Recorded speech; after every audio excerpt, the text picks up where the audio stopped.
আসসালামু আলাইকুম। স্লোগানের বাইরে আজকে তৃতীয় পর্ব, থার্ড এপিসোড। এবং আজকে স্লোগানের বাইরে আমাদের অতিথি হচ্ছে বাংলাদেশ ইসলামী ছাত্র মজলিসের চট্টগ্রাম বিশ্ববিদ্যালয় শাখার সভাপতি সাকিব মাহমুদ রুমি। তো রুমিকে অ্যাড করে নেওয়ার আগে একটু বলে রাখি যে আলোচনাটা আমরা এই পডকাস্টটা শুরু করছিলাম, স্লোগানের বাইরে শুরু করছিলাম মূলত চাকসু কেন্দ্রিক আলাপ নিয়ে। এবং যে যে পরিচয় আছে সেটা তার সাংগঠনিক পরিচয়, সেই সংগঠনের আলাপ করি, আমরা ক্যাম্পাসের রাজনীতি নিয়ে আলাপ করি এবং আনুষঙ্গিক যে বিষয়াদি আছে।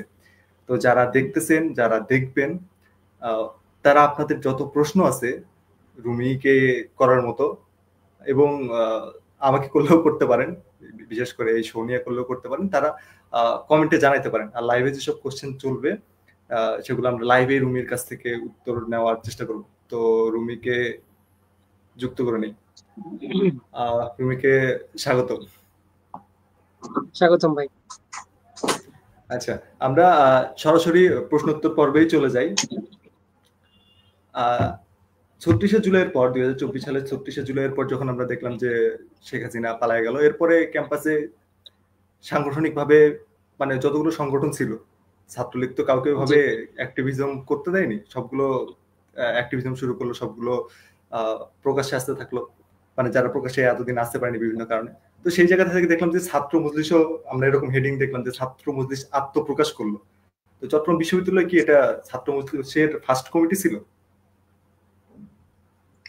ধন্যবাদ তুর্য ভাই আপনাকে। প্রথমত কথা হচ্ছে, যেখানে আপনি হেডিংটা দেখেছিলেন যে হচ্ছে ছাত্র মজলিস আত্মপ্রকাশ করছে, এটা আমাদের সাংগঠনিক কনসার্ন ছাড়াই হচ্ছে তারা তাদের মতো করে শিরোনাম দিয়ে নিউজ করেছিল। আসলে ছাত্র মজলিস কখনোই গোপনেও ছিল না, এবং এমনও ছিল না যে কমিটি বিহীন বা চট্টগ্রাম বিশ্ববিদ্যালয়ের ছাত্র মজলিসের নেতৃত্ব নাই, নেতৃত্বহীন অবস্থা কখনোই মূলত ছিল না। যেটা হচ্ছে যে আমরা খুব স্বাভাবিকভাবেই বিভিন্ন ট্যাগিং এর শিকার তো সবকিছু নির্বিশেষে সবাইকে হতে হয়েছে, আপনি জানেন। ওই জায়গা থেকে ওপেনে যে কাজ করার বা ফেসবুকে আমি আমার নিজের অল থেকে বেশ কিছুবার 2022 সালে 23 সালে আমি যেহেতু বিশ্ববিদ্যালয়ে আসার আগে থেকে, অনেক আগে থেকে ইসলামী ছাত্র মজলিসের সাথে যুক্ত, আমি আমার জায়গা থেকে আমার ব্যক্তিগত ওয়ালে বিভিন্ন কিছু শেয়ার করতাম। তবে ব্যাপারগুলো ওই রকম হাইলাইটেড ছিল না যতটা হচ্ছে 5ই আগস্টের পর আপনার আসছে, খুব স্বাভাবিকভাবেই পলিটিক্যাল এনভায়রনমেন্টের কারণে। ওই জায়গা থেকে হচ্ছে কিছু মিডিয়া নিউজ করছে তাদের এই হেডলাইন দিয়ে যে আসলে প্রকাশ্যে চবি ছাত্র মজলিস বা চবি ছাত্র মজলিসের সভাপতি এটা। আচ্ছা, আপনাদের এখন কি পূর্ণাঙ্গ কমিটি আছে ক্যাম্পাসে? আমরা এই সেশনের জন্য, শুধুমাত্র এই সেশনের জন্য পূর্ণাঙ্গ কমিটি করিনি। এটা অভ্যন্তরীণ সাংগঠনিক সিদ্ধান্তের কারণে, অনেক কিছু চিন্তা করে। আর আমাদের সাংগঠনিক সেশন অলরেডি শেষ হয়ে যাচ্ছে, এই অগাস্ট মাসে আমাদের সাংগঠনিক সেশন শেষ। সেপ্টেম্বর 6 তারিখ আমাদের অলরেডি কেন্দ্রীয় সদস্য সম্মেলন ঘোষণা হয়েছে। 6 তারিখে কেন্দ্রীয় কমিটি সেট আপ হবে। এর সর্বোচ্চ 15 থেকে 20 দিনের মধ্যে বাংলাদেশের সবগুলো বিশ্ববিদ্যালয়, সবগুলো জেলা শাখা সেট আপ হয়ে যাবে। তখন নিশ্চয়ই পূর্ণাঙ্গ কমিটি আমরা দিব ইনশাআল্লাহ, এবং সব রকম প্রস্তুতি আমাদের নেওয়া আছে ব্যাপারে। আচ্ছা, যখন এই সেন্ট্রালের কথা বললেন, আপনাদের মাদার অর্গানাইজেশনের ব্যাপারে আসি, যে আমরা ইদানিং একটা শব্দ খুব পপুলার, যে লেজুর ভিত্তিক সংগঠন। আপনার কি লেজুর ভিত্তিক সংগঠন আপনার সংগঠন?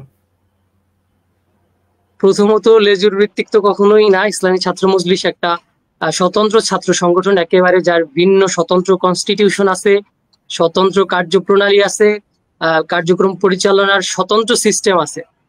এইখানে ন্যূনতম হস্তক্ষেপ করার মতো আসলে অন্য কোনো মাদার সংগঠন বা কোর সংগঠন বলেন, সেটা আমাদের নাই।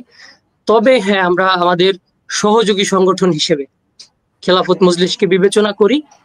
সেটা হচ্ছে ততক্ষণ পর্যন্ত তারা আমার সহযোগী সংগঠন, যতক্ষণ পর্যন্ত না তাদের কোনো কার্যকলাপ বা তাদের কোনো চাওয়া পাওয়া আমার সংগঠনের সংবিধানের বাইরে না যাচ্ছে, ততক্ষণ আমি তাদের সহযোগী সংগঠন। যখন যদি কখনো এরকম হয় যে আসলে তাদের চাওয়ার সাথে ছাত্র মজলিসের কনস্টিটিউশনের একটা কনফ্লিকশন তৈরি হয়, অবভিয়াসলি তাকে আমি আমার সহযোগী সংগঠন হিসেবে তখন মানবো না। আসলে মানে এই ডিসিশনটা কিভাবে হবে, যে ধরেন আপনার আদার অর্গানাইজেশন আপনাদের সাথে কোনো একটা বিষয়ে ক্ল্যাশ হচ্ছে, মানে এটা কি সেন্টার ডিসিশন নেবে, নাকি আপনার গঠনতন্ত্র অনুযায়ী আপনি চট্টগ্রাম বিশ্ববিদ্যালয়ে আপনার যে সেট আপ আছে তারাই ডিসিশন নিতে পারবেন? মানে এই ডিসিশনের সিস্টেমটা কি, যে আপনি বলেন আপনার সহযোগী সংগঠন আর থাকবেন না, এটার প্রসেসটা কি আসলে? এটা তো কেন্দ্রীয় সংগঠনের ব্যাপার। চট্টগ্রাম বিশ্ববিদ্যালয় শাখা সহযোগী সংগঠনের সাথে থাকবে কি থাকবে না, এটা তো শাখার সিদ্ধান্ত হতে পারে না। চট্টগ্রাম বিশ্ববিদ্যালয় শাখায় তো আর খেলাফত মজলিসের সেট আপটা নাই। তো ওই জায়গা থেকে কেন্দ্রীয় আমাদের দুইটা বডি থাকে। ফার্স্ট হচ্ছে কেন্দ্রীয় কার্যনির্বাহী পরিষদ। নির্বাহী পরিষদের নিচে আরেকটা প্রতিনিধি পরিষদ থাকে। তো এই নির্বাহী এবং প্রতিনিধি পরিষদের মেম্বার্স যারা, এদের সম্মিলিত সিদ্ধান্তে আসলে সাংগঠনিক কার্যক্রম পরিচালিত হয়। আচ্ছা, লেজুর ভিত্তিক সংগঠনের ব্যাপারটা যেটা বললেন যে আপনাদের নিজস্ব গঠনতন্ত্র আছে, যেসব সংগঠনের বিরুদ্ধে বেশি আঙ্গুল ওঠে যে না তারা তো লেজুর ভিত্তি করতেছে, তাদেরও তো নিজস্ব কনস্টিটিউশন আছে, তারাও বলে যে না আমরা অমুক দলের সহযোগী সংগঠন হিসেবে আছি, ভ্রাতৃপ্রতিম সংগঠন হিসেবে আছি, তাদের সাথে আমাদের অফিসিয়ালি কোনো লিঙ্ক আপ নাই। কিন্তু দেখা যাচ্ছে নিজস্ব কনস্টিটিউশন থাকার পরেও, নিজস্ব গঠনতন্ত্র থাকার পরেও তো তারা লেজুর ভিত্তি বাস্তবে করতেছে।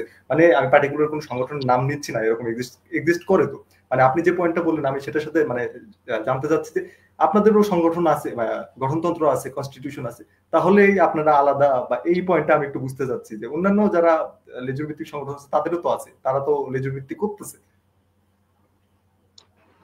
অন্যান্যদের কথা এখানে ভিন্ন। অন্যান্যরা আপনি প্রকাশ্যেই তারা করছে। আপনি আমার ক্ষেত্রে যদি বলি, ইসলামী ছাত্র মজলিস গত 1 বছরে বেশ কিছু প্রোগ্রাম করছে চট্টগ্রাম বিশ্ববিদ্যালয়ে। এই এতগুলো প্রমিনেন্ট প্রোগ্রাম করার পরও আপনি কোথাও দেখবেন না খেলাফত মজলিসের একটা মানুষকে আমরা এখানে অতিথি হিসেবে আনছি, কিংবা সে আমাদের স্টেজে উপস্থিত ছিল। কখনো এটা হয়নি। এটা আপনার যারা মুখে বলে যে আমরা আসলে লেজুর ভিত্তিক করি না, আপনি তো তাদের ভালো পয়েন্ট বলছেন, মানে উদাহরণ হিসেবে নেওয়ার তাদের জন্য এটা একটা ভালো পয়েন্ট মনে করি। তাদের তাদের প্রায় প্রত্যেকটা প্রোগ্রামে আপনি দেখবেন তাদের মাদার অর্গানাইজেশন থেকে তাদের কোনো গেস্ট থাকে, অথবা তাদের কোনো আলোচক থাকে, এরকম থাকে। তো ইসলামী ছাত্র মজলিস এই জায়গাটা থেকে একেবারে ডিফারেন্ট। আমরা যেটা মুখে বলছি যে আমরা লেজুর ভিত্তিক সংগঠন না, আমাদের কার্যক্রমও ঠিক তাই। এখানে কি হবে, আর আমার অনুষ্ঠানে আমার কেন্দ্রীয় সভাপতিকে আমি অতিথি হিসেবে রাখলে আমি প্রধান বক্তা হিসেবে আমাদের সাবেক একজন ভাইকে রেখেছি। সে এখন কি করে, এখন কোথায় আছে, ওটার পরিচয় আমি তাকে রাখি নাই। সে ছাত্র মজলিসের চট্টগ্রাম বিশ্ববিদ্যালয় শাখার সাবেক সভাপতি ছিল এবং কেন্দ্রীয় ছাত্র মজলিসের সাবেক সভাপতি ছিল, সেই পরিচয় আমি তাকে রেখেছি। এটার বাইরে গিয়ে যে সংগঠন করে, অবভিয়াসলি তাদের কথা এবং কর্মের মধ্যে বৈপরীত্য আছে বলে আমি মনে করি। আচ্ছা, এই কনস্টিটিউশন নিয়ে যদি আসি, এই সংগঠনের অনেকের মুখে আমি এটা শুনছি, মানে আমি ব্যক্তিগতভাবে শুনছি, আপনি শুনছেন কিনা আমি নিশ্চিত না, যে ছাত্র শিবির আর ছাত্র মজলিসের মধ্যে তেমন কোনো পার্থক্য নাই। মানে গঠনতন্ত্রের দিক থেকে আসলে কি এটা একই, নাকি আপনাদের পার্থক্য আছে? এখানে আমি আপনাকে একটু লম্বা অ্যান্সার দিই। ইসলামী ছাত্র মজলিস মূলত প্রতিষ্ঠা হয় 1990 সালের 5 জানুয়ারি।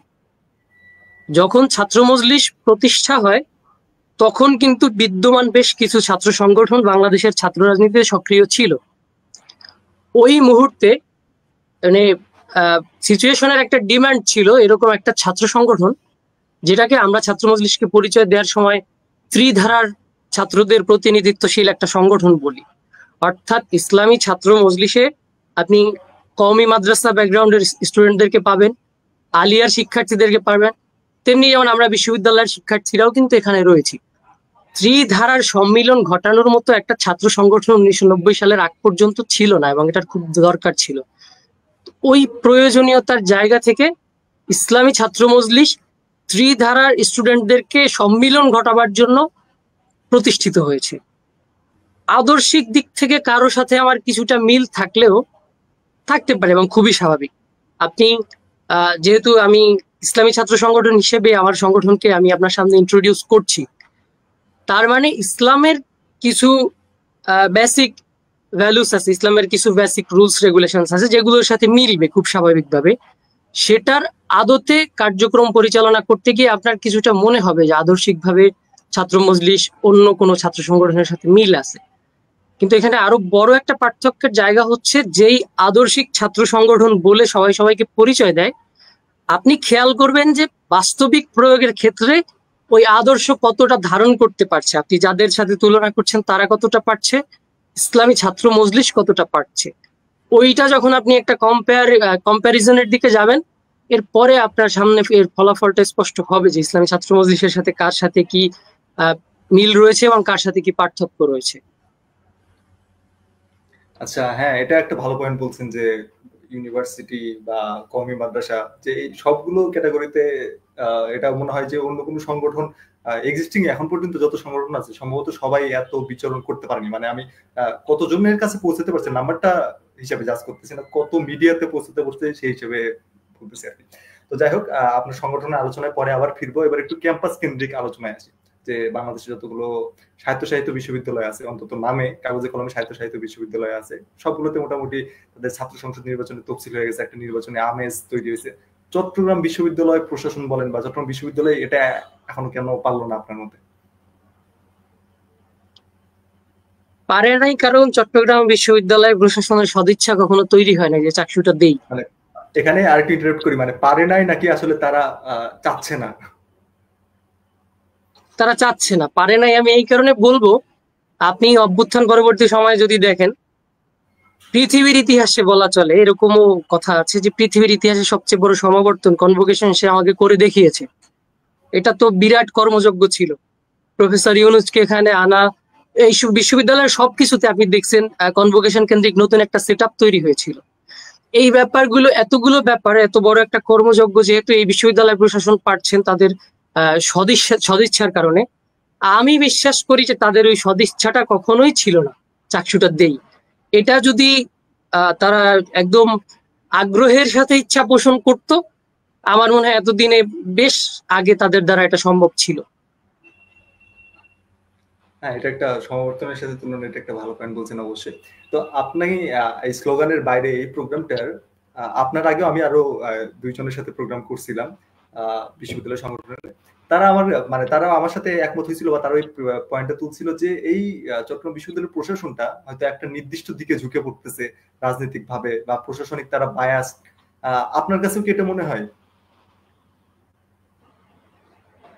এই প্রশাসন যখন থেকে চট্টগ্রাম বিশ্ববিদ্যালয় পরিচালনার দায়িত্ব নিয়েছেন, ঠিক ওই দিন থেকে আজকে পর্যন্ত একটা তাদের অ্যাডমিনিস্ট্রেটিভ প্রফেশনালিজম যেটা থাকে, তারা তাদের প্রশাসনিক পেশাদারিত্ব রক্ষা করতে একেবারে পুরোপুরি ব্যর্থ হয়েছেন। আমি বলবো পুরোপুরি।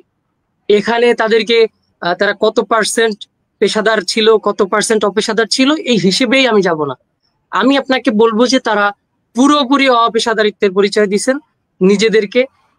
অবশ্যই তারা কোনো একটা পক্ষের দ্বারা, কোনো একটা সংগঠনের দ্বারা বায়াস হয়ে যাচ্ছেন এটা। এবং এটা এমনও না যে একক কোনো ছাত্র সংগঠন। আপনি যদি দেখেন প্রশাসনের কিছু মানুষ, প্রশাসনিক কর্তাদের মধ্যে কিছু ব্যক্তি একদিকে লেসপেন্সার হয়ে কাজ করছে, অন্য আরেকটা মানুষ দেখবেন আবার আরেকটা ছাত্র সংগঠন, আরেকটা গোষ্ঠীর, আরেকটা মতাদর্শের হয়ে লেসপেন্সার হয়ে কাজ করছে। এই জায়গা থেকে তারা তাদের পেশাদারিত্বর পরিচয় কখনো দিতে পারে নাই, এবং প্রফেশনালিজমের জন্য নিউট্রালিটি দেখানোর যে ব্যাপার থাকে, ওই নিউট্রাল জায়গাটা তারা কখনোই দেখাতে পারে নাই এখন পর্যন্ত। আপনি যদি দেখেন, আমি আমার বিশ্ববিদ্যালয়ের প্রক্টরকে যদি দেখি যে বিশ্ববিদ্যালয়ের এতগুলো কাজ, এত কিছু, এগুলো বাদ দিয়ে সে একটা ছাত্র সংগঠনের প্রোগ্রামে ফেনী যাচ্ছে, সিলেট যাচ্ছে, তাকে সে বিশ্ববিদ্যালয়ের অভ্যন্তরীণ এত কিছুতে এত কাজ, আমাদের প্রক্টোরিয়াল বডির অনেকগুলো কাজে এখনো গ্যাপ রয়েছে। আমরা যদি পয়েন্ট আউট করে বলতে থাকি অনেক সময় চলে যাবে। এত কিছু বাদ দিয়ে আপনার যদি মুখ্য উদ্দেশ্য হয়ে থাকে যে কোনো ছাত্র সংগঠনের প্রোগ্রামের অতিথি হওয়া, তো আপনি প্রক্টোরিয়াল বডিতে কেন আসছেন? আপনি আপনার তার কি কোনো আইনি বাধা আছে যে না তিনি প্রক্টর হিসেবে তিনি প্রোগ্রামে যাচ্ছেন, শুক্রবারে যাচ্ছেন, শনিবারে যাচ্ছেন, যেটা তার সাপ্তাহিক ছুটির দিনে তিনি সে যাচ্ছেন, এটা নিয়ে আমার ন্যূনতম মাথা ব্যথা নাই। কিন্তু সে প্রথম যখন, আপনি নিশ্চয়ই জানেন, এই প্রশাসন দায়িত্ব নেওয়ার পর থেকে প্রথম যখন আসছেন, একেবারে বলে দিচ্ছেন কোনো ছাত্র সংগঠনের প্রোগ্রামে যাব না, কারো কাছে নাই। ভিসি স্যার কোন বহু ছাত্র সংগঠনের হাত থেকে সে প্রকাশনাটা পর্যন্ত উপহার হিসেবে রাখেন নাই, এই কারণে যে তাকে বলা হবে সে কোনো দলের লেসপেন্সার। এই প্রভিসি স্যারকে আমি আমার প্রোগ্রামে অতিথি করার জন্য বেশ কিছুবার বলছি, তিনি বলে দিয়েছেন এই প্রশাসনের কোনো ব্যক্তি কোনো সংগঠনের হয়ে আসে নাই, কোনো দলের হয়ে আসে নাই, সুতরাং তারা কোনো ছাত্র সংগঠনের কোনো কিছুতে তারা অংশগ্রহণ করবেন না। আপনি সেটা বলার কি দরকার ছিল? সেটা আপনি বলে এসে কয়েকদিন দেখাবেন যে আপনি খুব নিউট্রাল, আপনি একেবারে মানে কারো দিকে আপনার কোনো কিছু নাই। এটা দেখানোর পরে এসে আমি যখন দেখবো আপনি ওপেনলি এখন এগুলো করে বেড়াচ্ছেন, আমি তো তখন প্রশ্ন তুলবো। তখন তো আর এই কথাই আসবে না যে আপনি, আপনার কনস্টিটিউশনাল রাইটস আছে কিনা কোনো ছাত্র সংগঠনের প্রোগ্রামে যাওয়ার। বিশ্ববিদ্যালয়ের অ্যাক্ট অনুযায়ী প্রশাসনিক কর্তারা কোনো ছাত্র সংগঠনের অতিথি হতে পারবেন কি পারবেন না ওটা তো বহু পরের হিসাব। আপনি নিজে বলছেন যে আপনি হবেন না, কারো হয়ে আপনি এখানে আসেন নাই। এটা বলার পরে আপনার সেই কথা, আপনার সেই প্রতিশ্রুতি আজকে কোথায় গেল আমরা তো দেখতে পাচ্ছি স্পষ্ট। আচ্ছা, এই যে প্রশাসনকে এই দিক থেকে ব্যর্থ বলতেছেন, বায়াস বলতেছেন, আপনার সাংগঠনিক ভাবে কি এটার আপনার কোনো প্রতিবাদ ছিল? মানে ব্যক্তিগত হিসেবে না, ধরেন একটা ফেসবুকে স্ট্যাটাস দিলেন এরকম হিসেবে বলতেছি না, মানে সাংগঠনিক ভাবে আপনার কোনো অবস্থান ছিল কিনা, বা কোনো প্রেস রিলিজ দিয়েছেন বা এরকম? প্রত্যেকটা ব্যাপারে আপনি যতগুলো প্রমিনেন্ট ঘটনা ঘটছে গত এক বছরে, ইসলামী ছাত্র মজলিস কোনো একটা ভূমিকা নেয় নাই বা আমরা রাখার চেষ্টা করি নাই এমনটা হয়নি। আমি প্রত্যেকটা ইস্যুতে হয় স্মারকলিপি দিয়েছি, প্রশাসনের সাথে গিয়ে কথা বলেছি, অথবা বাইরে থেকে সিচুয়েশনটা আসলে বোঝার ট্রাই করেছি, এবং বাহ্যিকভাবে কারোর জন্য কিছু করা যায় কিনা এটা ট্রাই করেছি। যারা কখনো ভুক্তভোগী হচ্ছেন চেষ্টা করেছি, ছাত্র মজলিস কখনোই অবহেলা করে নাই ব্যাপারগুলোতে। আচ্ছা, প্রশাসনের সাথে যদি এই বিষয়ে কথা বলেন যে তাদের বায়াসনেস নিয়ে যদি আপনার প্রশ্ন থাকে, প্রশাসন আপনাদেরকে ফর্মালি কোনো একটা অ্যান্সার দিছে তো অবশ্যই, মানে প্রশাসনের এই ক্ষেত্রে তারা কি বলছে আসলে? মানে একজন শিক্ষার্থী হিসেবে আমারও জানার আগ্রহ যে প্রশাসন তখন কিভাবে ডিফেন্ড করে নিজেকে। এই ব্যাপারগুলোতে আমি এখন পর্যন্ত তাদের সাথে, যেটা ওপেন পাবলিকলি হচ্ছে ব্যাপারগুলো নিয়ে আসলে তাদের কি কথা হবে আমরা তো জানি। আমি যদি বলি আপনাকে যে আমি গত বছর যখন এই ছাত্র মজলিসের সংবর্ধনা অনুষ্ঠান করার জন্য সোশ্যাল সায়েন্সের অডিটোরিয়াম বুক করার জন্য অনুমতির জন্য গিয়েছিলাম ডিনের কাছে, চোখের সামনে ঠিক সেই মুহূর্তে ছাত্র শিবিরের প্রোগ্রাম হচ্ছে অডিটোরিয়ামে, সে আমার চোখের সামনে সূর্য ভাই, সে আপনি আমাকে মানে কনস্টিটিউশন দেখাইয়া, বিশ্ববিদ্যালয়ের অ্যাক্ট দেখাইয়া, নিয়ম নীতি তুলে ধরে আমাকে বলতেছে যে দেখো এখন তো গভীর রাত, তুমি যতই বলো এটা দিন, তারা মানতেছে না, তো আপনি এখানে কি করবেন? আমি তখন বললাম যে স্পষ্ট ছাড়া, আমি যেই মুহূর্তে আপনার কাছে অনুমতির জন্য আসছি ঠিক সেই মুহূর্তে অন্য একটা ছাত্র সংগঠন প্রোগ্রাম করছে, অথচ আপনি আমার বিশ্ববিদ্যালয়ের একটা এই কাগজ ধরাইয়া দেখাই দিতেছেন যে এই অনুষদের নিয়ম অনুযায়ী এখানে কোনো ছাত্র সংগঠন, রাজনৈতিক কোনো ছাত্র সংগঠনকে দেওয়ার বিধান নাই। তা আপনি আমাকে এখন কি বলবেন? এই প্রশাসনকে আমি কি বলবো, কি দেখাবো হাতে ধরাইয়া? সে তো আমাকে অন্য একটা দেখাই দিচ্ছে অলরেডি। তখন আপনার আমার যতদূর মনে পড়ে যে ঘটনাটা, যে সময় আপনার আপনি সম্ভবত একটা ভিডিও বানাইছিলেন কিংবা স্ট্যাটাস দিছিলেন, আমার ঠিক মনে হচ্ছে না এই মুহূর্তে, মানে এটা খুব ভিডিও, বোল্ড একটা ভিডিও। স্ট্যান্ড ছিল আপনার, যে বোল্ড স্ট্যান্ড মনে হয়েছে। আচ্ছা, যারা দেখতেছেন তাদের উদ্দেশ্যে বলি যে আপনারা যদি কোনো মন্তব্য করতে চান, আমরা মন্তব্য বলতে আপনার কোনো স্পেসিফিক যদি কোশ্চেন থাকে রুমের প্রতি, তাহলে আপনারা কোশ্চেন গুলো করতে পারেন। আমরা লাইভে রুমিকে জিজ্ঞেস করবো, যে তার কাছ থেকে উত্তরগুলো শোনার চেষ্টা করবো। তো পরবর্তী যে বিষয়টা জানতে চাচ্ছি, যে এই প্রশাসনকে নিয়ে ধরেন এই বিশেষ করে বায়াসনেসের যে অভিযোগ, এবং সামনে যদি চাকসু নির্বাচন হয়, এটা তো বিশাল বড় একটা অভিযোগ। তো আপনার কি মনে হয় যে যদি এই প্রশাসন এইভাবে যে সেটআপে আছে, এই সেটআপে থাকে, তাহলে কি এই প্রশাসনের আন্ডারে একটা ফ্রি অ্যান্ড ফেয়ার একটা চাকসু নির্বাচন হতে পারে? অলরেডি ছোট বড় সব কার্যক্রমে যারা তাদের মানে বায়াসনেস দেখাইছে আমাদেরকে, কোনো জায়গায় নির্দিষ্ট এমন কোনো ফিল্ড নাই যেই ফিল্ডটাতে তারা, অন্তত একটা ফিল্ড নাই যেই ফিল্ডটাতে তারা আমাদেরকে তাদের নিউট্রালিটি দেখাইতে পারছে। তো ছোট বড় সবকিছুতেই যেহেতু পারে নাই, চাকসু তো স্টুডেন্টদের একটা, স্টুডেন্টদের জন্য একটা ড্রিম প্রজেক্ট অবশ্যই। বিগত 35 বছর যেটা হচ্ছে না, 35 বছর পরে আমি পাবো, এবং যে স্টুডেন্টরা পাচ্ছে এই সময়ে, ঠিক এই সময়ে যারা আমরা পাচ্ছি, আমরা মানে একদিক থেকে ভাগ্যবান যে আমি আমার ছাত্র সংসদের জন্য অন্তত মানে এখনো জানি না চাকসু বাস্তবায়ন হবে কি হবে না, তবে এই যে দ্বার প্রান্তে পৌঁছাইছি, এই দ্বার প্রান্তে বিগত বছরগুলোতে কেউ আসে না। তো এরকম একটা প্রজেক্টে যারা ছোট কোনো ব্যাপারেও তাদের নিরপেক্ষতার পরিচয় দিতে পারেন নাই, এইরকম একটা ব্যাপারে, ছাত্র সংসদের মতো ব্যাপারে তারা কিভাবে তাদের নিরপেক্ষতা দেখাবে আমি মনে করি না, এবং এটা নিয়ে আমার যথেষ্ট সন্দেহ এবং শঙ্কা রয়েছে আসলে। আপনার কি তাহলে স্পেসিফিক কোনো নসিহত আছে প্রশাসনের প্রতি, যে আপনি আশা করেন যে এই চেঞ্জটা হওয়ার পর যদি চাকসু নির্বাচন হয়, তাহলে আপনি আশাবাদী যে না, মিনিমাম ফ্রি অ্যান্ড ফেয়ার একটা ইলেকশন হইতে পারে? প্রথমত প্রক্টোরিয়াল বডির ব্যাপারটা তো অনেকটা ওপেন এখন। আমি বলবো তাদেরকে, মানে স্টুডেন্ট হিসেবে তাদেরকে পরামর্শ দিব যে যেহেতু নিরপেক্ষতা ধরে রাখতে ব্যর্থ হয়েছে, তারা যদি স্বেচ্ছায় পদত্যাগ করে অন্য কাউকে দায়িত্ব দেয়, আমার মনে হয় এটা স্টুডেন্টদের জন্য বেটার হয়। এবং বিশ্ববিদ্যালয় প্রশাসনে এখন যারা নির্বাচন কমিশনেও যারা রয়েছে, নির্বাচন বাস্তবায়ন কমিটিতে আমরা যাকে দেখেছি, তারাও খুব একটা স্টুডেন্টদের নিরপেক্ষতার জায়গা দেখাইতে পারে নাই আমাদের প্রতি। ওই জায়গা থেকে অবশ্যই কিছু কাঠামোতে চেঞ্জ আনা দরকার, এবং এটা এনেই আমার মতে চাকসু নির্বাচন দেওয়া দরকার। আচ্ছা, নাইম বিশ্বাস উনি একটা প্রশ্ন করছে যে এমফিল পিএইচডি ধারীরা প্রার্থী হতে পারবে, এই বিষয়ে রুমি ভাইয়ের বক্তব্য কি? আমাদেরকে যখন আমাদের প্রভিসি, অ্যাডমিন সহ চাকসু বাস্তবায়ন কমিটির যিনি চেয়ারম্যান, সদস্য সচিব, তারা সবাই ছিলেন, তাদের সবার সহ আমাদেরকে নিয়ে সোশ্যাল সায়েন্স অডিটোরিয়ামে একটা মতবিনিময় সভার আয়োজন করা হলো চাকসুর গঠনতন্ত্র প্রণয়নের জন্য। তো ওখানে আমরাও ছিলাম, প্রত্যেকটা ছাত্র সংগঠন ছিল, আপলিটিক্যাল স্টুডেন্টরাও অনেকেই ছিল সেখানে, প্রায় 250-300 উপস্থিতি ছিল আমি যদি ভুল না করি।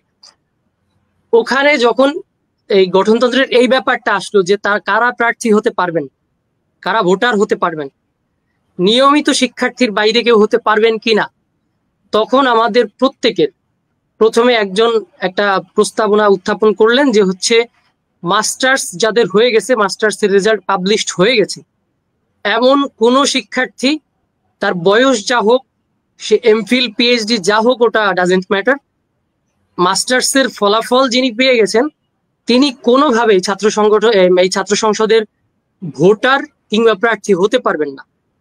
এবং এটার পক্ষে আমার মনে পড়ে যখন প্রভিসি কামাল স্যার যখন বললেন যে এটার পক্ষে কে কে আছো, একজন দুজন বাদে, সর্বোচ্চ দুজন বাদে পুরো অডিটোরিয়াম ভর্তি স্টুডেন্ট তখন হাত উত্তোলন করে বললেন যে আমরা এটা সবাই একমত যে কোনোভাবে যার মাস্টার্স এর রেজাল্ট হয়ে গেছে সে আর ভোটার হতে পারবে না। ভোটার হতে পারবে না মানে সে প্রার্থীও হতে পারবে না। একজন মানুষ সেখানে শুধুমাত্র এটার পক্ষে কথা বলেছিলেন। পরবর্তীতে যখন দেখলাম যে গঠনতন্ত্র চূড়ান্ত হয়ে আসছে, এই 250 স্টুডেন্টদের সবকিছু চিন্তা ভাবনা বাদ দিয়ে ওই একজন কথা বলেছিলেন।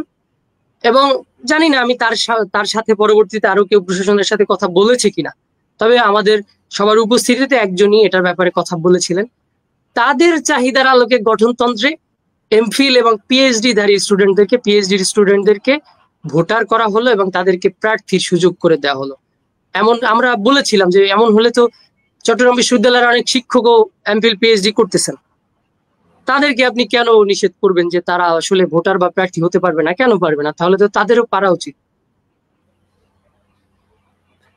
আচ্ছা, হ্যাঁ, এটা একটা ভালো পয়েন্ট বলছেন। আচ্ছা, আমরা কি স্পেসিফিক ভাবে, মানে যে একজনের কথা বললেন বা দুইজনের কথা বললেন, তারা কি পলিটিক্যাল ছিল না অ্যাপলিটিক্যাল ছিল, বা তাদের নিয়ে স্পেসিফিক কিছু বলতে পারবেন? হয়তো সেখানে যদি 200 বা 250 জন স্টুডেন্টও থাকে, সেই তুলনায় মনে হয় বেশিরভাগ স্টুডেন্টেরই এটা নিয়ে জানাশোনা নাই বা জানার আগ্রহ থাকলেও জানতে পারে না। আপনি যতটুকু বলতে পারেন এই জায়গায় যদি অ্যাড করতে পারেন কিছু। এটা মোটামুটি সবাই জানে, যারা উপস্থিত ছিল না তাদের কাছেও এটা আমি বিশ্বাস করি কোনো না কোনো ভাবে মেসেজ পৌঁছাইছে। কারণ হয়তো অনেকে অনেক ব্যস্ততার কারণে ওই সময়টাতে ওখানে উপস্থিত থাকতে পারে নাই।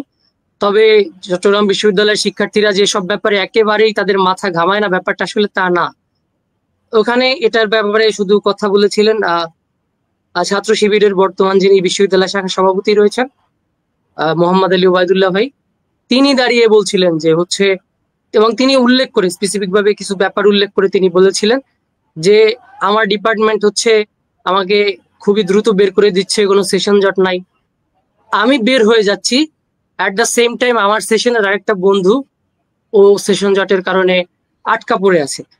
তাহলে আমার বিভাগ, আমার ডিপার্টমেন্ট আমাকে বের করে দিচ্ছে, এই কারণে আমি নির্বাচন করতে পারবো না, বা আমার রেজাল্ট দিয়ে দিছে এই কারণে আমি নির্বাচন করতে পারবো না, আর আমার আরেকটা বন্ধুর রেজাল্ট তার ডিপার্টমেন্ট দিতে পারে নাই, এই কারণে সে নির্বাচনের সুযোগ পাবে, এটা তো হতে পারে না।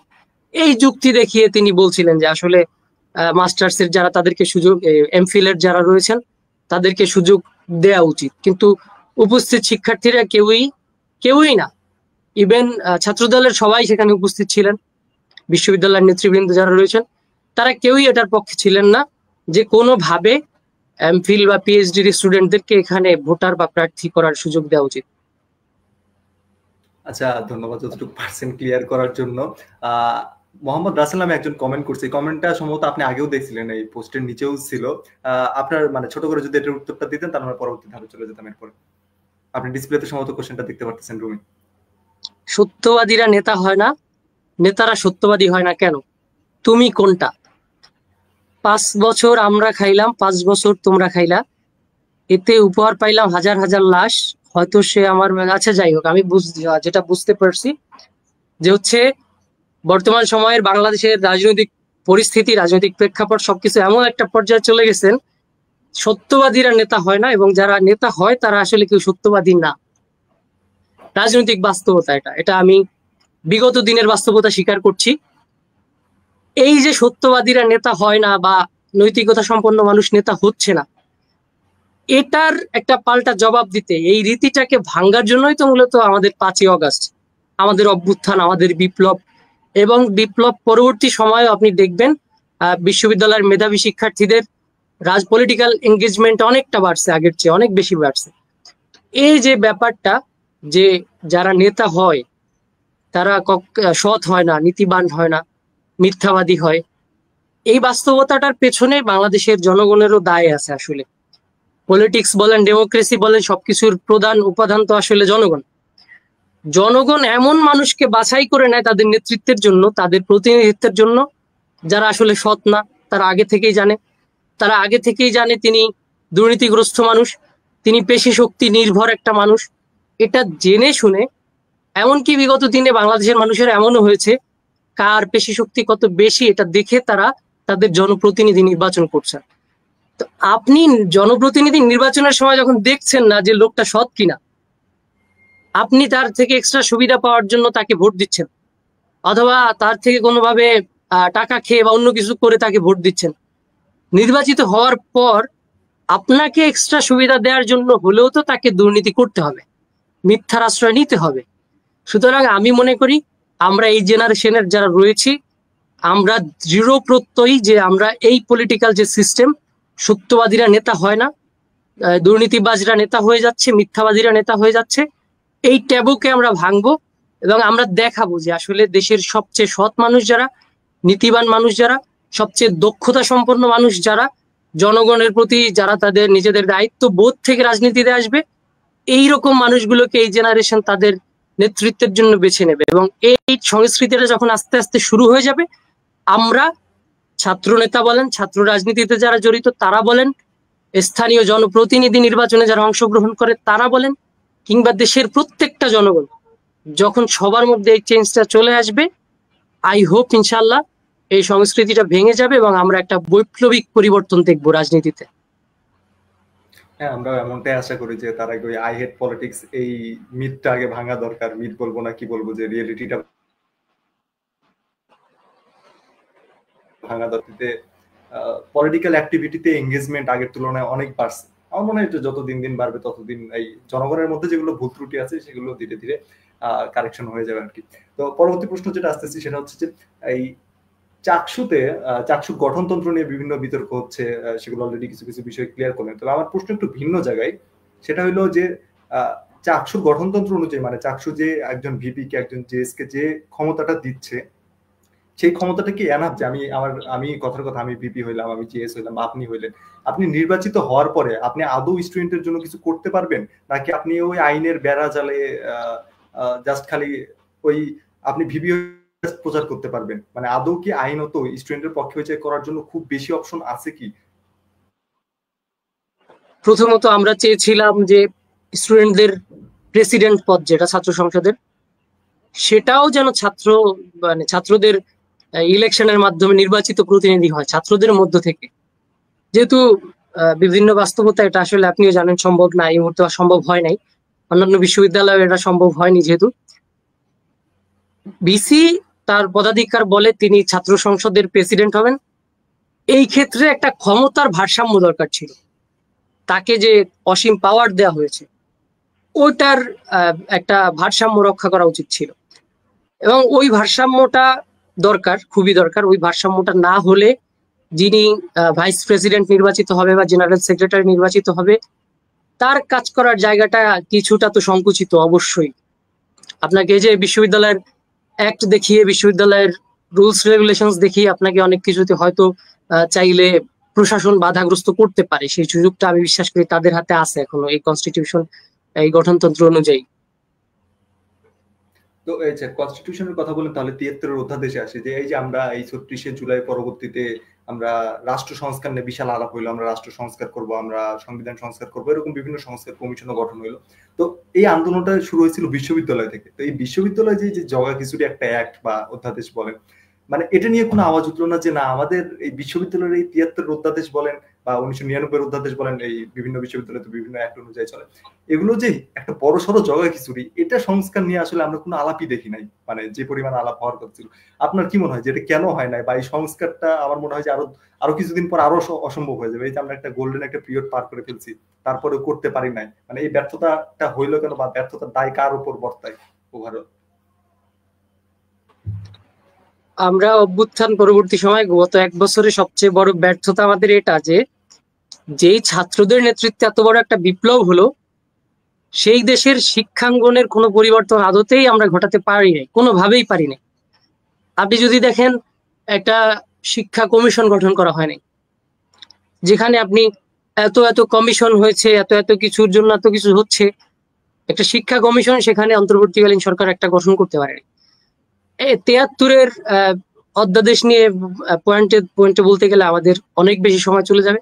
তো আমি এখানে মূল কয়েকটা পয়েন্ট যেটা মনে করছি যে হচ্ছে আপনার ভিসি নিয়োগ প্রক্রিয়া বলেন, এটা রাজনৈতিক একটা পদ যেহেতু এখন এই অধ্যাদেশ অনুযায়ী, তো এই ভিসি নিয়োগটাই যখন আপনার রাজনৈতিক ভাবে হচ্ছে, যিনি আপনার এখানে পদে বসবেন, আপনার বিশ্ববিদ্যালয়ের উপাচার্য হিসেবে আসবেন, বিশ্ববিদ্যালয়ের স্বার্থ শিক্ষার্থীদের স্বার্থের চেয়ে উনি নিজের পলিটিক্যাল স্বার্থটাকে একটু বড় করে দেখবেন, খুব স্বাভাবিকভাবে।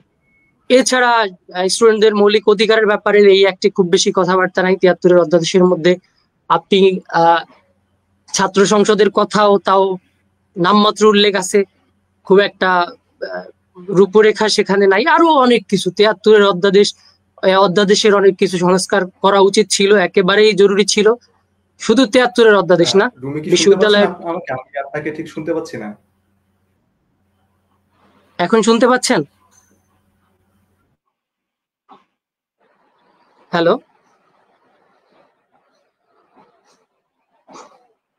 আমি আপনাকে ক্লিয়ারলি শুনতে পাচ্ছি। তুর্য ভাই, আপনি আমাকে শুনতে পাচ্ছেন?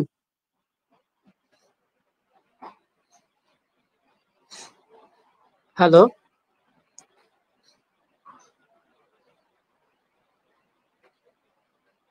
তুর্য ভাই,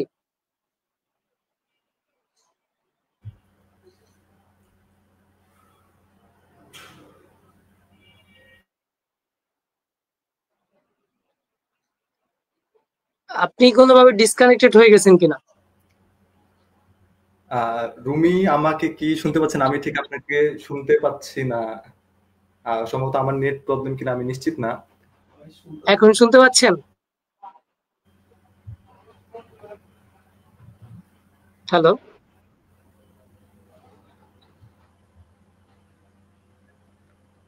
আমাকে যদি শুনতে পারেন তাহলে আমি আমি আপনাকে রিকোয়েস্ট করবো যে ৭৩ অধ্যাদেশ নিয়ে একটু কন্টিনিউ করেন। আমার হয়তো খুব সম্ভবত ইন্টারনেটের ঝামেলা, আমি এটা একটু ফিক্স করার ট্রাই করতেছি। আপনাকে বলবো যে আপনি একটু ৭৩ অধ্যাদেশ নিয়ে, আমি শুনি না ঠিক কতটুকু বলছেন, এটা আরেকটু কন্টিনিউ করতে। সমস্যার জন্য আমি আন্তরিকভাবে দুঃখ প্রকাশ করতেছি। আমি এটা দ্রুত ঠিক করার চেষ্টা করতেছি। আচ্ছা, ৭৩-এর অধ্যাদেশে আমি আমার জায়গা থেকে যেটা বললাম, সবচেয়ে বেশি আহ, সমস্যা আমার যেখানে মনে হয়েছে, মূল জায়গা থেকে একেবারে এখানে বিশ্ববিদ্যালয়ের ভাইস চ্যান্সেলর নিয়োগ প্রক্রিয়া থেকে শুরু করে সবকিছু, একেবারে বিশ্ববিদ্যালয়ের টোটাল কাঠামোটাকে একটা পলিটিক্যাল কাঠামোর রূপ দেওয়া হয়েছে। আপনি প্রত্যেকটা পদ যদি দেখেন, বিশ্ববিদ্যালয়ের সিস্টেম্যাটিক ওয়েতে যে যারা হচ্ছে বিশ্ববিদ্যালয়কে ফাংশন করবে, যারা বিশ্ববিদ্যালয়ের অ্যাডমিনিস্ট্রেটিভ জায়গায় বসবে, তাদের প্রত্যেকেই কিন্তু রাজনৈতিকভাবে নিয়োগপ্রাপ্ত। এখন শুনতে পাচ্ছেন আপনি আমাকে?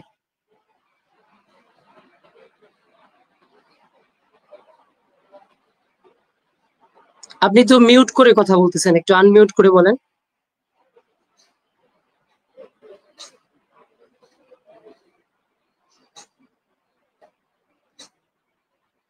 তুর্য ভাই আপনি একটু আনমিউট করে নেন, মিউট করা।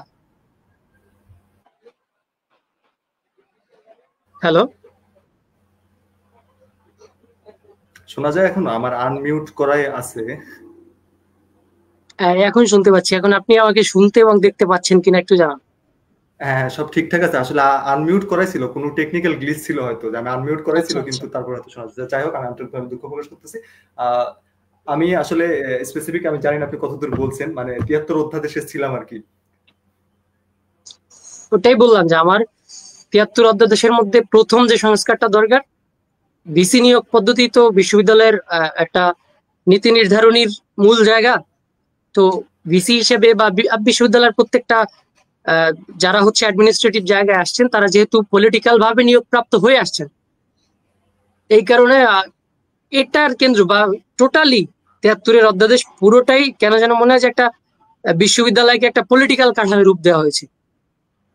এই প্রত্যেকটা ব্যাপার আসলে এর জন্য বিশ্ববিদ্যালয়ের টিচাররা যারা, তারা আপনার ক্লাস ওরিয়েন্টেড না, তারা তাদের একাডেমিক ওরিয়েন্টেড না, একাডেমিক কোনো কার্যকলাপের প্রতি তাদের খুব বেশি খেয়াল ভ্রুক্ষেপ নাই।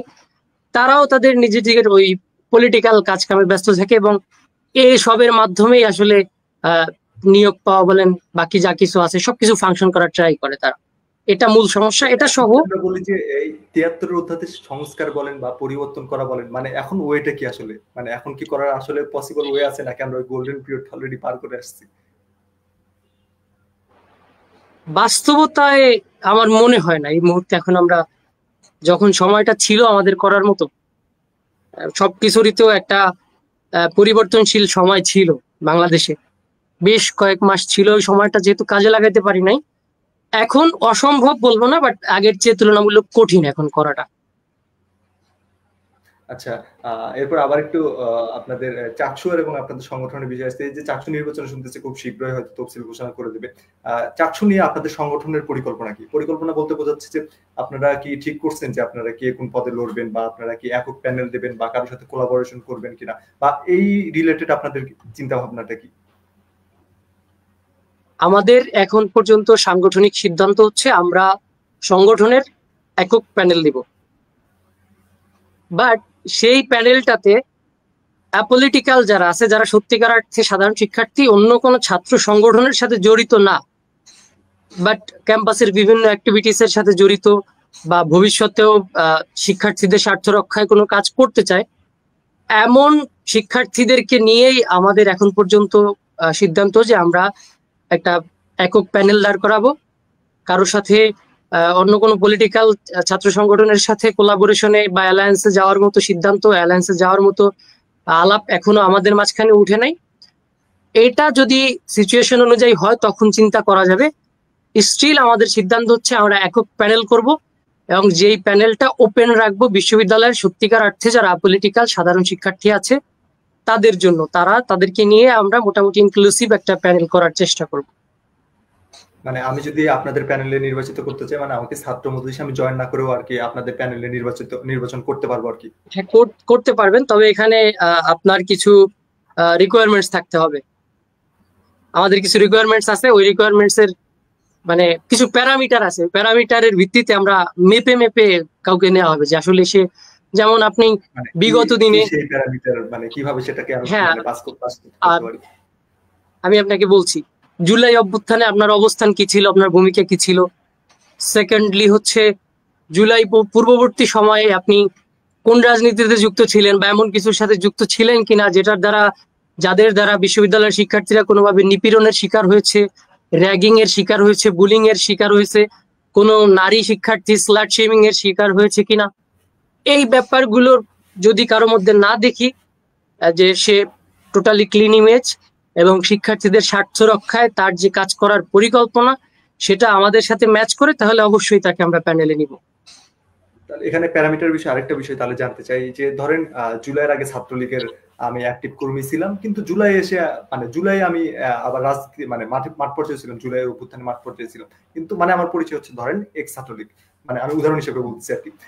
সেক্ষেত্রে আমি কি আপনাদের প্যারামিটার উতরাইতে পারবো? এখন আপনি যখন বিশ্ববিদ্যালয়ের ম্যাক্সিমাম শিক্ষার্থী, ম্যাক্সিমাম না সবাই যারা হলে ছিল তারা তো অবশ্যই ছাত্রলীগের সাথে জড়িত ছিল কোনো না কোনো ভাবে।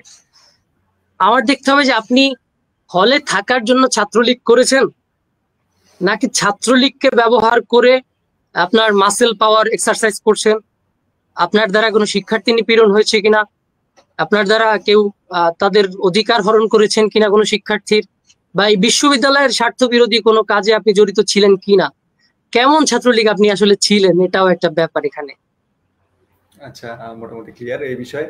এরপরের বিষয় যেটা জানতে চাইবো সেটা হচ্ছে যে চাকসু নিয়ে আপনাদের কোনো ইস্তেহার আপনারা রেডি করছেন কিনা, বা কোনো একদম প্রাইমারি লেভেলে আছে কিনা, যে আপনাদের মানে ইস্তেহারটা কি হইতে পারে, যদি এই বিষয়ে এখন জানানোর মতো কিছু থাকে আপনার কাছে।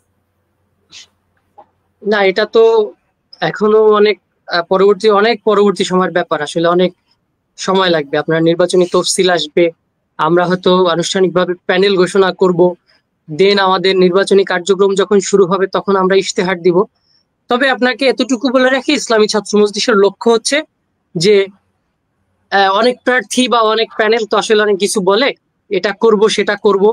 আমার কথা হচ্ছে ছাত্র মজলিস প্রশাসনের যে কাজ সেটা সে গিয়ে করে দিয়ে আসবে না, প্রপারলি যাতে সিস্টেমটা ফাংশন করে আমরা সেরকম একটা ব্যবস্থা করব। এই বিশ্ববিদ্যালয়ের শিক্ষার্থীদের আবাসন সমস্যা, আমি তাকে আমার নিজের কাছে তো আর জায়গা দিব না, বা আমার ছাত্র মজলিসের সেই সক্ষমতা থাকলেও তো এটা দেওয়া উচিত না, এটা তো ছাত্র রাজনীতির পার্ট না যে আমি তাকে তার জন্য আলাদা একটা ম্যাচ করে দিলাম, এটা তো হতে পারে না। আমি ট্রাই করব তারা বিশ্ববিদ্যালয় প্রশাসন যাতে স্থায়ীভাবে আবাসনের ব্যবস্থা করে। বিশ্ববিদ্যালয়ের শিক্ষার্থীদের এই নিরাপদ পানির দরকার, আমি ফিল্টার বসিয়ে দিয়ে আসবো না, আমি প্রশাসনকে প্রেশারাইজ করব তার সামর্থ্য অনুযায়ী সে যেন এখানে একটা ভালো ফিল্টারের ব্যবস্থা করে প্রত্যেকটা সেক্টরে। বিশ্ববিদ্যালয়ের যে শিক্ষার্থীদের টয়লেট গুলো রয়েছে এগুলো গিয়ে আমি পরিষ্কার করে দিয়ে আসবো না, বাট আমি সিস্টেমটাকে এইভাবে ফাংশন করার জন্য প্রেশারাইজ করব যেন ওই টয়লেটটা, ওই ওয়াশরুম গুলো, এই কমন রুম গুলো ওটা অপরিষ্কার হওয়ার আগে আবার পরিষ্কার হয়ে যায়। ছাত্র মজলিস এই চেষ্টাটুকু করবে। আচ্ছা, আমি আপনার 2022 কি 2023 সালে সম্ভবত আপনার একটা পোস্টে একটু বলি যে আপনি চাকসু ভবনের সামনে একটা ছবি তুলছিলেন, সেখানে ক্যাপশনটা অনেকটা এরকম দেওয়া ছিল যে চাকসু নির্বাচন আটকে গেছে আর নিজেকে না হওয়া ভিপি হিসেবে উপস্থাপন করতেছিলেন। মানে আমি এই জায়গাতে বলতেছি, আপনি কি মানে ভিপি হিসেবে নির্বাচন করতেছেন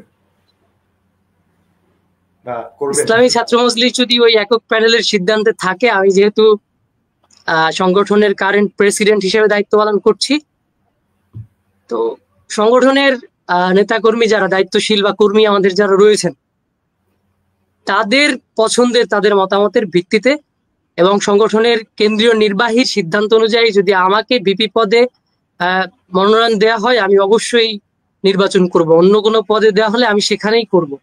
কিন্তু ওই ছবির প্রেক্ষাপটটা হচ্ছে 2022 সালে সম্ভবত, বা 23 সালে কিনা আমি জানি না। তো ওই আমি যেহেতু আগে থেকেই মোটামুটি কিছুটা সাংগঠনিক টাইপের মানুষ, বা ভাল লাগে বিভিন্ন অ্যাক্টিভিটিসে আমি ছিলাম, বিভিন্ন অ্যাক্টিভিজমে আমি খুব সক্রিয় ছিলাম। আপনি যদি দেখেন যে ছাত্রলীগের সময় যখন কিছু করা যাচ্ছিল না তখন আমি অনেক ছেলেবেলেকে নিয়ে, এখানে বেশ কিছু শিবিরের ভাইয়েরা ছিল আমার সাথে, আমি ছিলাম, আরো অনেকে ছিল, অনেক ভাবে মিলে আমি লিখবে বাংলাদেশ নামে একটা সাহিত্য সংগঠন দাঁড় করিয়েছিলাম। আমি সিইউডিএস এর একজন অ্যাক্টিভ ডিবেটার ছিলাম এবং মোটামুটি ভালো কিছু অ্যাচিভমেন্টও আছে আমার।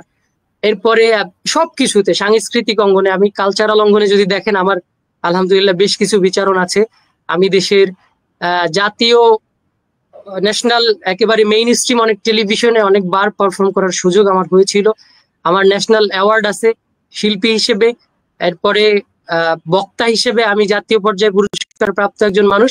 তো এই ব্যাপারগুলো নিয়ে তো আকাঙ্ক্ষা থাকে যে আসলে ছাত্রদের নেতৃত্বের একটা জায়গায় যদি কখনো আসতে পারতাম, তাদেরকে হয়তো কিছু করতে পারতাম, তাদেরকে কিছু দিতে পারতাম। ওই জায়গা থেকে আমি প্রোফাইল পিকচার আপলোড দিয়েছিলাম 2022 সালে বা 23 সালে। ওটার শিরোনামটা এরকম ছিল যে কাকে দেখছো, নিচের লাইন ছিল যে নির্বাচনহীনতার কবলে আটকা পড়া একজন ভিপিকে। আমি আসলে স্বপ্ন দেখতাম যে কিছু করা যায় কিনা, বা স্টুডেন্টদের জন্য কিছু করার, যেহেতু সর্বোচ্চ প্ল্যাটফর্ম ছাত্র সংসদ, ছাত্র সংসদ কোনোদিন হলে আমি সেখানকার ভিপি হওয়ার জন্য একটা লড়াইয়ে যাব কিনা আসলে। আচ্ছা, আমরা আশা করি যে আপনার ইশতেহার পছন্দ করে শিক্ষার্থীরা আপনাকে ভোট দেবে, আপনার সেই স্বপ্ন পূরণ হবে।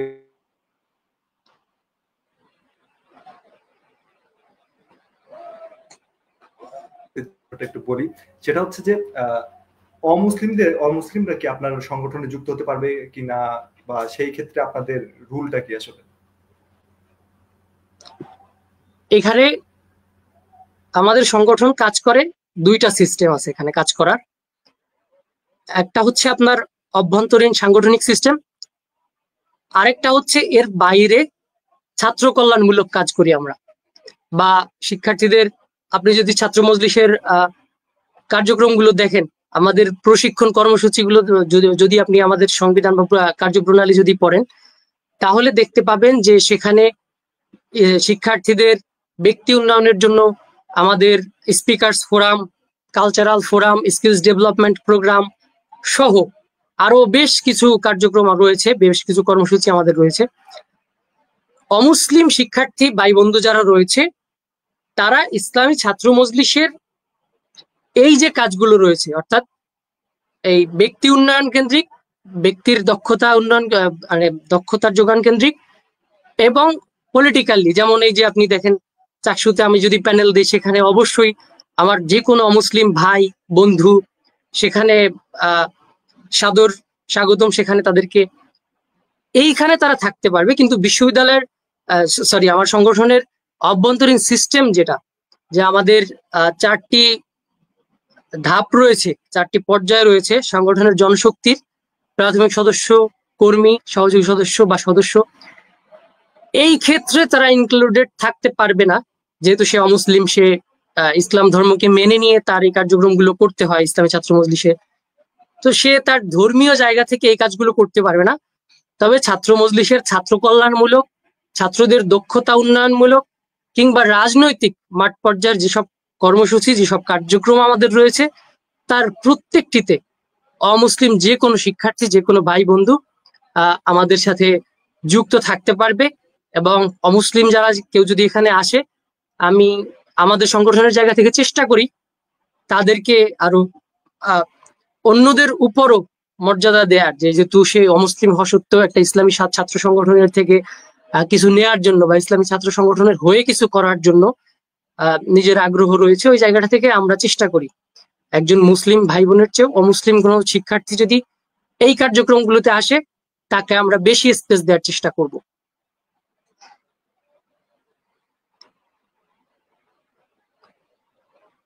সূর্য ভাই, বোধহয় আপনি ডিসকানেক্টেড হয়ে গেছেন। আপনার বাসায় নেটওয়ার্ক প্রবলেম কিনা আমি জানি না।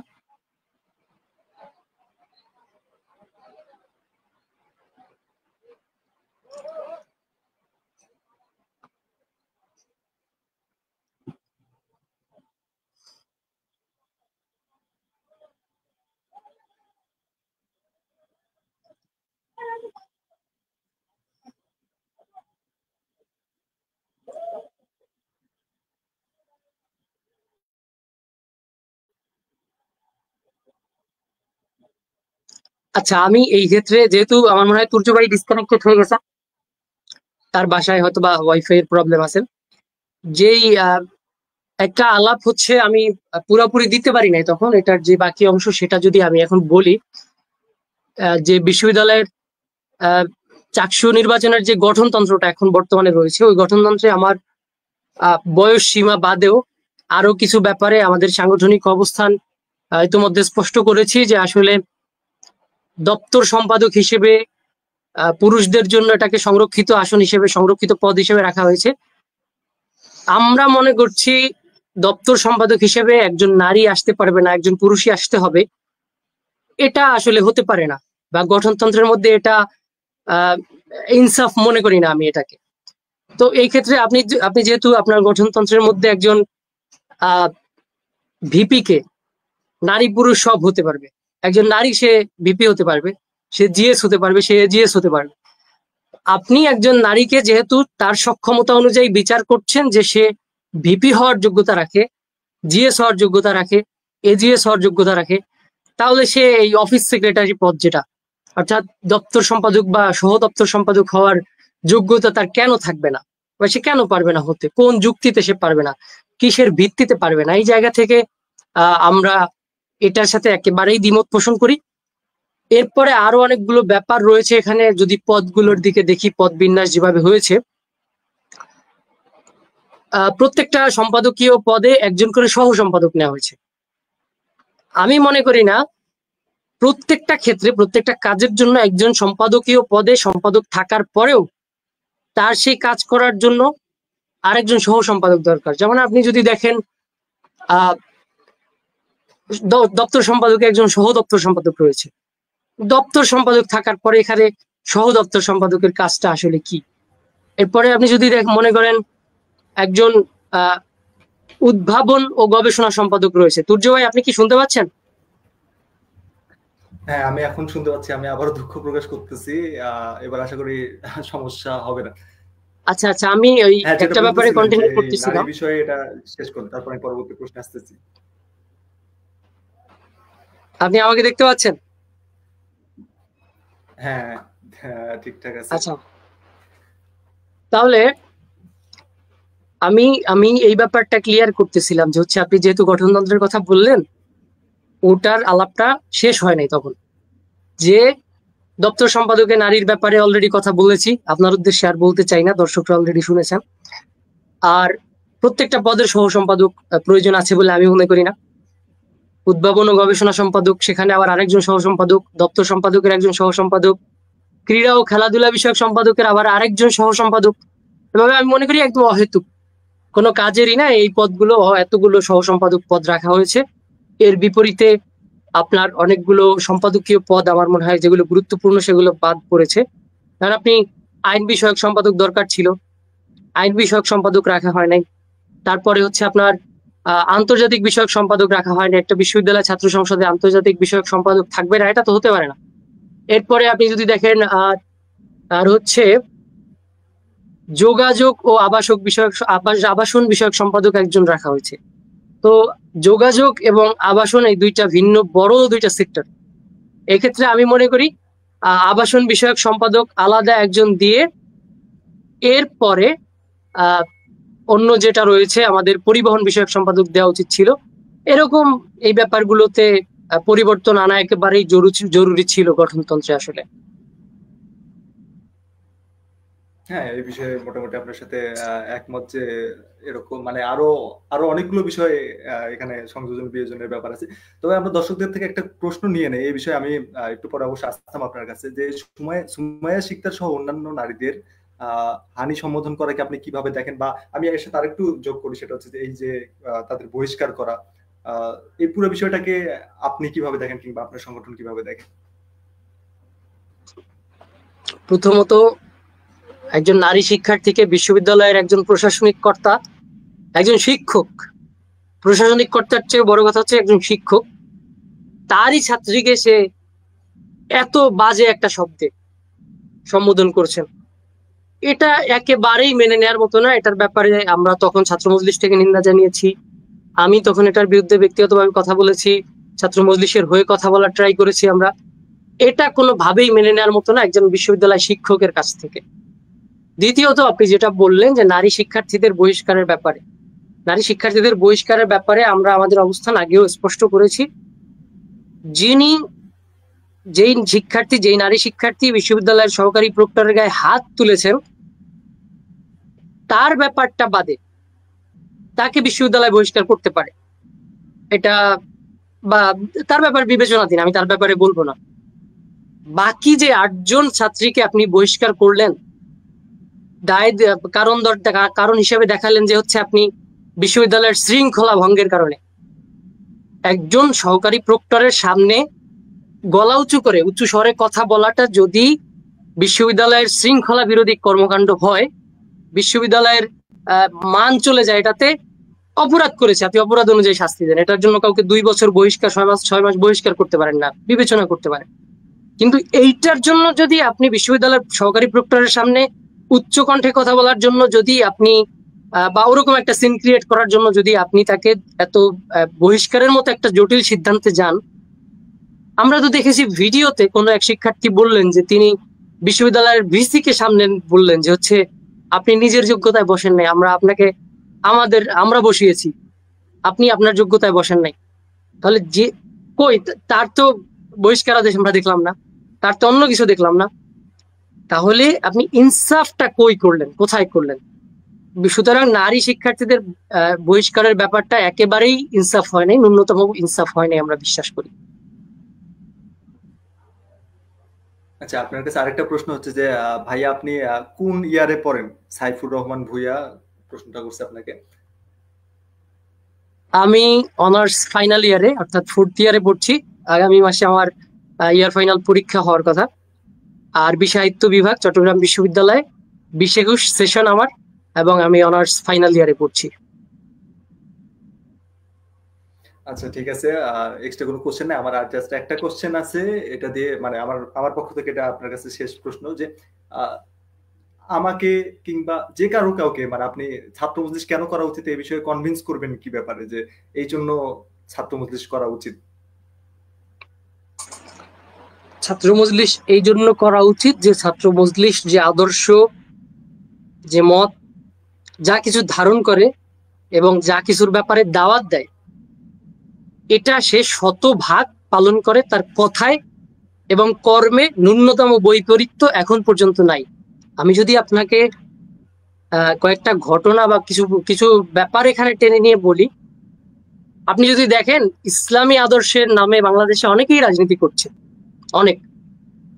এখন এই ইসলামী আদর্শের নামে যারা রাজনীতি করছে, তাদের নামে সার্টিফাইড খুনের আসামি কিন্তু তাদের মধ্যে রয়েছে। তাদের নামে বিগত দিনে হল দখলদারিত্বের ইতিহাস একেবারে স্পষ্ট আমাদের সামনে। তাদের নামে আরো অনেক কিছু এরকম আছে খুব স্বাভাবিকভাবে, এবং যেটা হচ্ছে প্রমাণিত সত্য। আপনি লুকোচুরি দিয়ে এটা সেটা বলে সেটাকে করার কিছু নাই। ইসলামী ছাত্র মজলিস 90 সালে প্রতিষ্ঠিত হয়েছে। আজকে 2025 সালের এই অগাস্ট পর্যন্ত আপনি দেখাতে পারেন না যে ইসলামী ছাত্র মজলিস আদর্শের কথা বলছে আবার ওই আদর্শের বাইরে গিয়ে একটা হল দখল করছে, কোথাও না। আপনি বলবেন যে আপনারা দুর্বল এই জন্য করতে পারেন না, এটা বলবেন আমাকে? আমি যদি আপনাকে এই স্পেসিফাই করে যদি বলি, সিলেট অঞ্চলে, নারায়ণগঞ্জ অঞ্চলে, এরপরে হচ্ছে আপনার কুষ্টিয়া, ঝিনাইদহ, ইসলামী ছাত্র মজলিস প্রচুর শক্তিশালী ছাত্রদের সাথে বহু বেশি সম্পৃক্ত একটা সংগঠন, জনশক্তিও খুব বেশি। আমরা সেখানে চাইলে কিছু একটা করার মতো সক্ষমতা আমাদের ছিল এবং আছে। বিগত 35 বছরে আপনি এটা দেখাতে পারবেন না ছাত্র মজলিসের একজন সদস্য অথবা একজন কর্মী অথবা একজন সহযোগী সদস্য মুখে বলেছে আমরা ছাত্রদের অধিকারের জন্য লড়ি, আমরা ইনসাফের জন্য লড়ি, অথচ সে ছাত্রদের স্বার্থ রক্ষায় না গিয়ে নিজের জন্য কোনো কাজ করছে।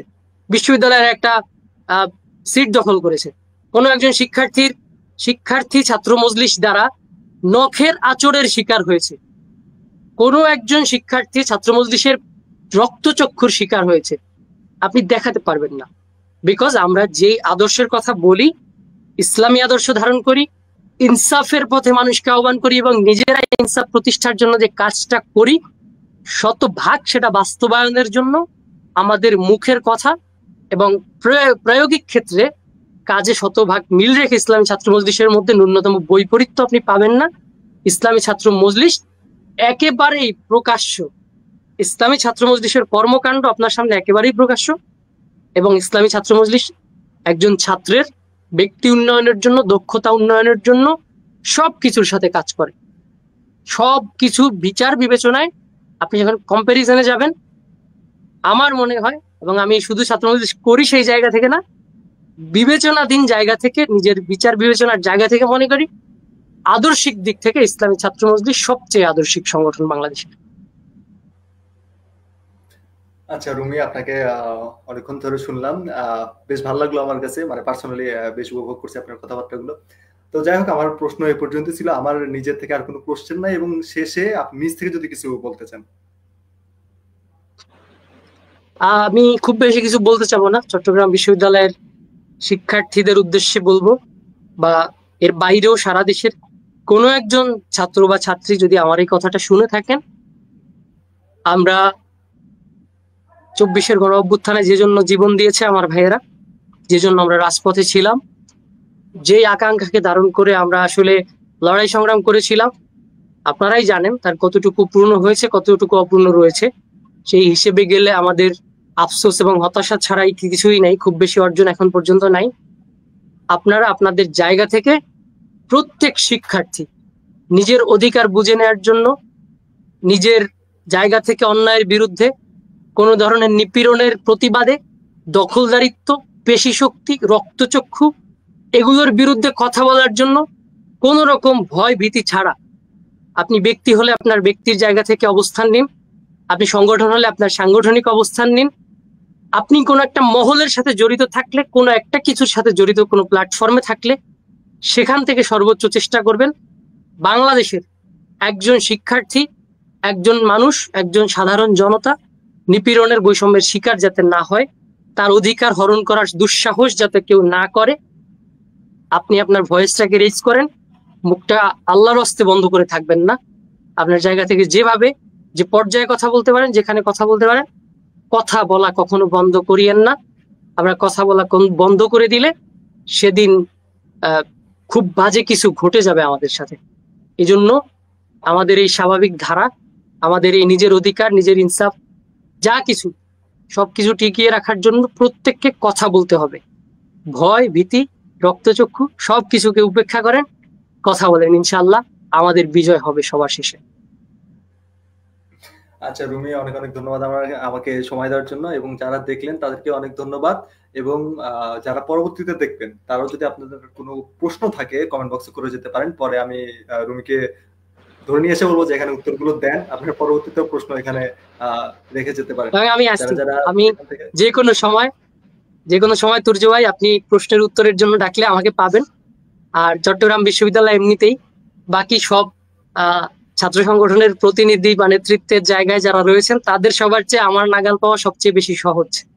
সেই জায়গা থেকে চট্টগ্রাম বিশ্ববিদ্যালয়ে কারো প্রশ্ন থাকলে সে আমার সাথে বসে চা খেয়ে এরপরে আমাকে প্রশ্ন করতে পারেন।